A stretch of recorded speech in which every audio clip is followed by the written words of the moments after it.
നന്ദേട്ടാ ഇനി മതി, ഓഫ് ചെയ്യേ. ഇത്ര അസല് ബ്രേക്ക് ഡാൻസ് ഇറങ്ങുമ്പോ ഓഫ് ചെയ്യണം. ടൈം എത്രയെന്നറിയോ? ഓ ടൈം ടൈം ടൈം. നീ ഇങ്ങോട്ടിരുന്നേ, ഇതൊക്കെ ഇപ്പൊ എൻജോയ് ചെയ്യാൻ പറ്റുള്ളൂ. എനിക്ക് കാണണ്ട, ബോർ. അറിയാത്ത കാര്യങ്ങൾ ബോറാന്ന് പറഞ്ഞ് തള്ളരുത്. ആ രേഖയായിരിക്കും. ഹലോ, ആ ആരാ? ആ ഇപ്പൊ വിളിക്കാം, പ്ലീസ് ഹോൾഡ് ഓൺ. ആരാ? ട്രീസയുടെ ഹസ്ബൻഡാ. ഓ ഒന്ന് ലുങ്കി എടുത്തു കൊടുത്തേ.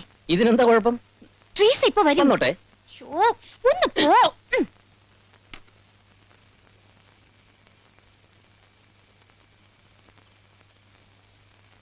Treesa,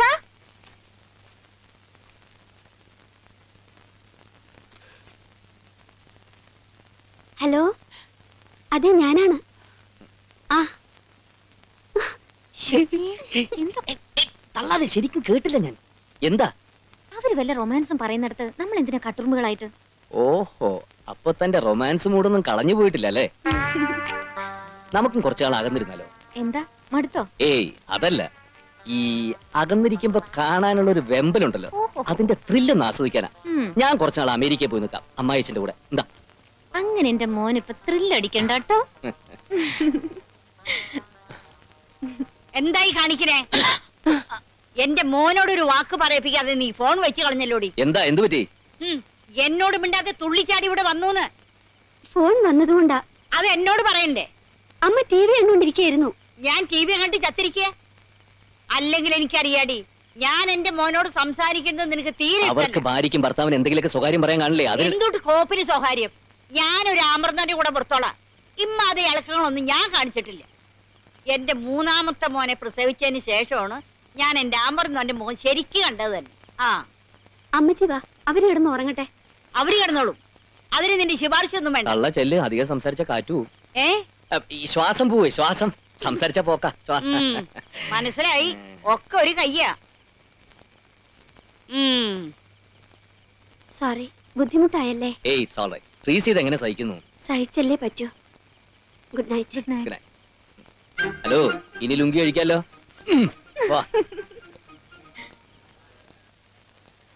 yes, I am telling the fact. ഞാൻ ആരെ കമ്പനി ഇല്ലെന്നറിയാലോ. താല്പര്യമില്ലാത്തവർക്ക് പോവാം. Anybody please. മൂവർ സംഘം, വാട്ട് അബൌട്ട് യു? പോകുന്നില്ലേ? No sir. അറ്റൻഡൻസ് തരില്ലെന്നൊന്നും കരുതണ്ട. അക്കാര്യത്തിൽ ഞാൻ വലിയ ഉദാരമതിയാണെന്നറിയാലോ. But we want to attend your class sir. Okay, then we will start. Ganga please. Thank you. Nandu sir, ഒരു ഫോൺ കോൾ ഉണ്ട്. Sorry, 1 second.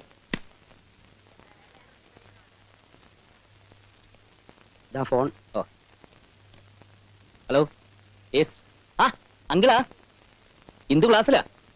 ഞാനും അതെ. ഓ ഓർമ്മയുണ്ട്, വരാം. Okay, thank you. ആരാ? ഇന്ദുവിന്റെ അങ്കിളാ. ആര്? ഡോക്ടർ മേനോനോ? Yes.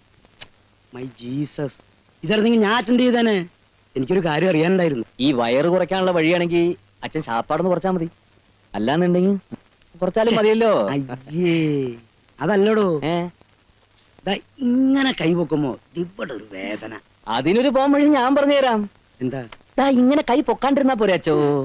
കുറുമ്പ് ഞാൻ ഓരോരുത്തരുടെ തമാശകള്.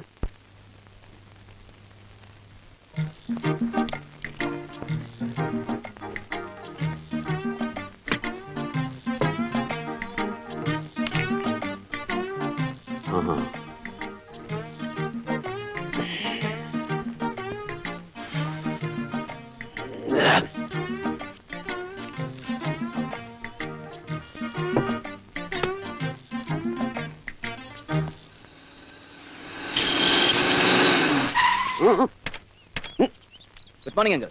കാത്ത് കാത്ത് കണ്ണ് കഴിച്ചല്ലോ. എന്താ അത്ര വൈകിയേ? ദാ ഇങ്ങോട്ട് ചോദിക്കേ. കാലത്ത് മുതലേ കുത്തിപ്പൊക്കിയിട്ടാ ഇപ്പോഴെങ്കിലും എത്തിയത്.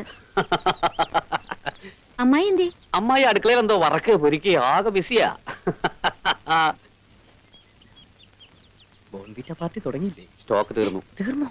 അല്ല പേടിക്കണ്ട, ന്യൂ സ്റ്റോക്കിന് ആളെ വിട്ടുണ്ട്. ഇപ്പത്തും. ഞാൻ വറക്കാം. വേണ്ട, ഡ്രസ്സൊക്കെ ചീത്തയാവും. ഇത് ടേബിളിലേക്ക് വെക്ക്. അല്ല, ഇതെന്താ ഓണസദ്യയോ? നിങ്ങൾ വരുമ്പോഴുള്ളൂ ഇതൊക്കെ, അല്ലെങ്കിൽ മെനു വളരെ മോശാ. Very bad. അല്ലെങ്കിൽ ഇപ്പൊ വെച്ച് വിളമ്പേ തിന്നാൻ ഇവിടെ ആരാ ഉള്ളത്? ഷുഗറും പ്രഷറും കൊളസ്ട്രോളും ഒക്കെ ആയിട്ട് ഒരു 100 കൂട്ടം രോഗങ്ങളുണ്ട്. പിന്നെ കുട്ടികൾക്ക് വിളമ്പാന്ന് വെച്ചാ അതിനുള്ള ഭാഗ്യം ഈശ്വരൻ തന്നൂല്ല. നിങ്ങൾ നോക്കണ്ട, ഇതാ ഞാൻ പറഞ്ഞത്. പിന്നെ ആവട്ടെ എന്ന് പറഞ്ഞ് നീട്ടിയുള്ള ഭാഗ്യം കളഞ്ഞു കൊടുക്കണ്ടെന്ന്. ആ അമേരിക്കയിൽ നിന്ന് അളിയൻ വിളിച്ചിരുന്നു. നിങ്ങൾ രണ്ടുപേരെയും ഹണിമൂണിന് വേണ്ടി അങ്ങോട്ട് കൊണ്ടുപോയാലും ചോദിച്ചു. ഹണിമൂണോ? ആ അത് തേക്കടിയിലും ഊട്ടിയിലും സിംലയിലൊക്കെ ആയിട്ട് കഴിഞ്ഞല്ലേ? എത്ര വേണമെങ്കിലും ആയിക്കോട്ടെ. സാറേ കിട്ടി സാർ. എന്താ അത്? ആ, അത് ആ മെറ്റിൽഡ കമ്പനിക്കാർ കൊടുത്തയച്ച കുറച്ച് സാമ്പിൾ മെഡിസിൻ അല്ലേ? അതെ. കൺസൾട്ട് റൂമിൽ കൊണ്ടുവെക്കടാ. പിന്നെ ഇത് നമ്മുടെ രഹസ്യ സംഘത്തിൽ വെച്ചാ മതിയോ അതോ? എവിടെങ്കിലും കൊണ്ട് വെക്കടാ. ഇവന്റെ പറച്ചിൽ കേട്ട ഏതാണ്ട് മദ്യം കൊണ്ടുവന്ന പോലെയാണല്ലോ. അല്ല പിന്നെ അത്യാവശ്യത്തിന് വെപ്പാളപ്പെട്ടും തപ്പുമ്പോ കണ്ടില്ല എന്നും പറഞ്ഞ് എന്നെ ചീത്ത വിളിക്കാതിരുന്നാ മതി. സാമ്പിൾ മോളി എന്ന് ഡ്രസ് മാറ്. നന്നായിട്ട് ഡ്രസ് മാറില്ലേ? ഞാൻ മാറിക്കോളാം. അത് മാറിക്കോളും. അത് വലിയ പ്രശ്നമൊന്നുമില്ല. ആ സിസ്റ്ററെ, ഞങ്ങള് കൺസൾട്ടന്റ് റൂമിൽ ഉണ്ടാവും. അവിടെ ഗൗരവതരമായ ചില കാര്യങ്ങൾ ഡിസ്കസ് ചെയ്യാറുണ്ട്. കഴിക്കാറുമ്പോൾ വിളിച്ചാൽ മതി. ആ പിന്നെ ഡിസ്കഷൻ ഇടയ്ക്ക് തൊട്ട് നിൽക്കാൻ അച്ചാറ് ഉപ്പേരി വല്ലതും വേണ്ടി വരുമോ? ചെല്ലി ചെല്ലി എന്തുപോലെ അറിയണ്ട.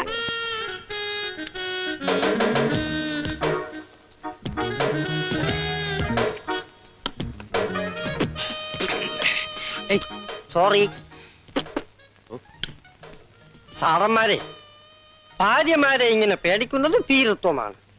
സ്വാതന്ത്ര്യമായിട്ട് അല്പം മദ്യപാനം കുടിക്കാൻ പറ്റില്ല എന്ന് പറഞ്ഞാൽ നമ്മളൊക്കെ ആണുങ്ങളാന്ന് പറഞ്ഞ് നടക്കണത് എന്തിന്? ഇവൻ ചളാക്കുവോ? വേഷം കെട്ടെടുത്താണല്ലോ അടിച്ചതിന്റെ. അടിക്കണം സാർ, അടിക്കണം സാർ. സാറിന്റെ ഉപ്പ് തിന്ന് വളർന്നാണ് ഈ തടി. അടിക്കണം സാർ. ഉപ്പ് മാത്രം തിന്നാ പോരാ, ഇടയ്ക്ക് ഇത്തിരി ചോറും കൂടി തിന്നണം. എന്നാലേ അടി കൊള്ളാനുള്ള ആരോഗ്യം ഉണ്ടാവും. എടുത്തു വെക്കടാ.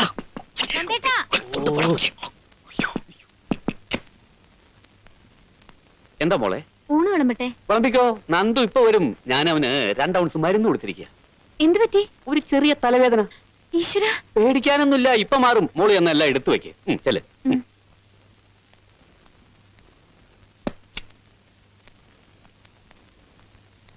ഇന്ദുവിന് സംശയമൊന്നുമില്ല? ഒരു സംശയമില്ല. നീ വെറുതെ കോൺഷ്യസ് ആയി സംശയം ഉണ്ടാക്കാതിരുന്നാ മതി.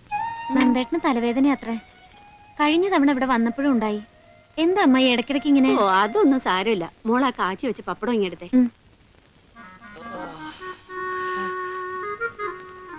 ഡോക്ടർ, ഞാൻ 35 വയസ്സുള്ള ഒരു വിവാഹിതനാണ്.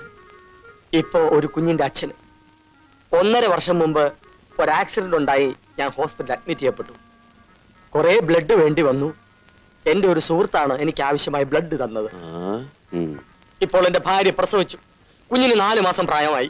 അതും ഇതും തമ്മിലുള്ള ബന്ധമുണ്ട് സാർ. കുഞ്ഞിന് എന്റെ സുഹൃത്തിന്റെ മോച്ചായാണ്. അവന്റെ നെറ്റിയിലെ മറുകു പോലും കൃത്യമായിട്ടുണ്ട്. എന്റെ ശരീരത്തിൽ സുഹൃത്തിന്റെ ബ്ലഡ് ഉള്ളതുകൊണ്ടാണ് ഇങ്ങനെ സംഭവിച്ചതെന്നാണ് എന്റെ ഭാര്യ പറയുന്നത്. ഇതിൽ എന്തെങ്കിലും സത്യമുണ്ടോ ഡോക്ടർ? കൃത്യമായ ഒരു മറുപടി തരണം. ഡോക്ടറുടെ മറുപടിയിലാണ് എന്റെ കുടുംബ ബന്ധം തൂങ്ങിക്കിടക്കുന്നത്. അതുകൂട്ടി, ആ കുടുംബ ബന്ധം തകർക്കണ്ട. അങ്ങനെ സംഭവിക്കും എന്ന് താൻ മറുപടി എഴുതിക്കോ. വേണമെങ്കിൽ ഓ ഗ്രൂപ്പും എ ഗ്രൂപ്പും ഐ ഗ്രൂപ്പും ഒക്കെ മറിച്ചും തിരിച്ചു എഴുതിക്കോ. ഒരു കൺഫ്യൂഷൻ ഉണ്ടാക്കിക്കോ. ഓക്കെ, ഇനി ഞാനേറ്റ്. സാധാരണ മനഃശാസ്ത്ര പ്രശ്നങ്ങളാണെങ്കിൽ ഞാൻ കൈകാര്യം ചെയ്തേനെ. ഇതിൽ ബ്ലഡിന്റെ കാര്യം വന്നുകൊണ്ടാണ് അഡ്വൈസിന് വേണ്ടി ഞാൻ ഇങ്ങോട്ട് പോകുന്നത്. മിസ്റ്റർ മനസുഖം പത്രാധിപർ മതംകുട്ടി, സർ, ഗോൺസാൽവസ് ആയി കള്ളപ്പേരിൽ മനഃശാസ്ത്ര പങ്ക്തി എഴുതുന്ന സൂക്ഷിച്ചു വേണം. തടി കേടാവും. മേനോൻ സാർ എന്റെ ഉപദേശകനായിരിക്കുന്നിടത്തോളം കാലം എന്റെ തടി കേടാവൂല. Wish you all the best. Thank you very much. ഈ ലക്കം മനസ്സോ വേണ്ടെങ്കിൽ വേണ്ട. ഇതേപോലെ തന്നെയായിരുന്നു കാലടി ശങ്കര കോളേജ് പഠിക്കുമ്പോഴേ ആർട്സ് ക്ലബിന്റെ ഫെസ്റ്റിവലിന് കലാഭവന്റെ പരിപാടി വെച്ചു. നമ്മൾ അതിന് മുകളിൽ വേറെ പരിപാടി. നന്ദു സാറിനെ തിരക്കി നടക്കായിരുന്നു. ഓർക്കസ്ട്രാക്കാരൊക്കെ റെഡിയല്ലേ? ഒക്കെ റെഡിയാണ് സാർ. എന്നാ പിന്നെ ഗാനമേള നമുക്ക് അടിപൊളിയാക്കാം. പിന്നെ ആർട്സ് ക്ലബ് ഇനാഗുറേഷനുള്ള ആളെ കിട്ടിയോ? ഒരാളെ ഞങ്ങൾ ചാക്കിട്ട് വെച്ചിട്ടുണ്ട്. ആരാ? Doctor George Cheriyan. ആ സൈക്കാട്രിസ്റ്റ്. എടോ, ആർട്സ് ക്ലബ് മനഃശാസ്ത്രം തമ്മിൽ എന്താ ബന്ധം? അതുമായിട്ട് ബന്ധമുള്ള വല്ല സിനിമാക്കാരെ മറ്റേ വിളിച്ചൂടെ? വിളിക്കാഞ്ഞിട്ടാണോ? വരാൻ ആരെങ്കിലും സമ്മതിക്കണ്ടേ? കോളേജ് എന്ന് പറയുമ്പോ ഏതാണ്ട് പ്ലേഗ് എന്ന് കേൾക്കും പോലെയാ. പോരാത്തന്നെ ആ ഫ്രെഡിയും കൂട്ടറും ചില പാറകളും വെക്കുന്നുണ്ട്. മൊത്തത്തിൽ ഫംഗ്ഷൻ കൊളാവോടോ? അതൊന്നുമില്ല, അതിനുള്ള പരിപാടി ഞങ്ങൾ കണ്ടിട്ടുണ്ട്.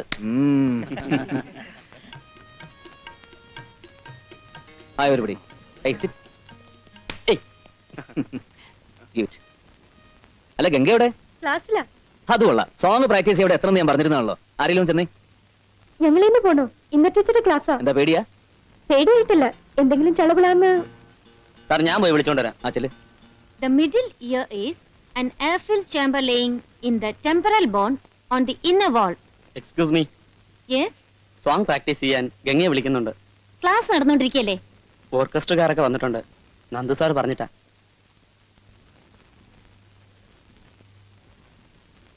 ഗംഗ പോന്നോ? എന്നാ ചെല്ല്.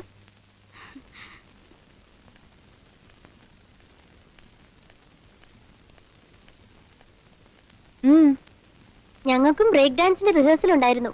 എന്നാ പിന്നെ അതൊക്കെ കഴിഞ്ഞിട്ട് വന്നാ പോരായിരുന്നോ? ബാക്കിയുള്ളവരെ ഡിസ്റ്റർബ് ചെയ്യുന്ന എന്തിനാ? സോറി, ഇപ്പോഴാ ഓർത്തത്. നോ, ഇനി ഇപ്പൊ പോവാൻ പറ്റില്ല. ഓ, നന്ദു സാർ വിളിക്കുന്നവരെ മാത്രമേ വിടുള്ളൂ അല്ലേ?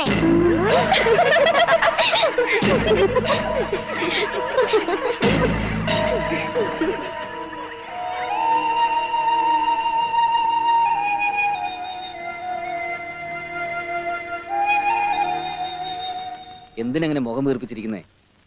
ഇത്ര സില്ലി ആയിട്ടുള്ള കാര്യത്തിനൊക്കെ. നന്ദേട്ടന് സില്ലി ആയിരിക്കും, പക്ഷെ ഞാൻ എത്ര ഇൻസൾട്ടഡ് ആയെന്നറിയോ? നീ ഇങ്ങനെ ശ്വാസം പിടിച്ച് ലെക്ചർ ചെയ്യാമെന്ന് നടന്നിട്ട് എങ്ങനെയൊക്കെ തോന്നുന്നത്? എന്നാ പിന്നെ ഞാനും കൂടെ അവരോടൊപ്പം ഡാൻസ് ആടാണ്ടാ? Best idea. നന്ദേട്ട അതെ. ഓ, നീ ഇങ്ങനെ കുത്തി പിടിച്ച് പഠിപ്പിച്ചാൽ തന്നെ പിള്ളേര് ചൊവ്വാവില്ല. ഇടയ്ക്ക് റിലാക്സ് ഒക്കെ വേണ്ടേ? എന്തു? എനിക്കറിയാം, ഞാൻ ആകാശത്ത് ടീച്ചറായിട്ട് പൊട്ടി വീണൊന്നുമല്ല, സ്റ്റുഡന്റ് ആയിട്ട് തന്നെ വന്നേ. നീ പുസ്തകപ്പുഴുവായിട്ട് വളർന്നു എന്ന് കരുതി? പുസ്തകപ്പുഴായിട്ടൊന്നുമല്ല, ഞാനും ഡാൻസും പാട്ടും ഒക്കെ ചെയ്തിട്ടുണ്ട്, അറിയാലോ. Okay, relax.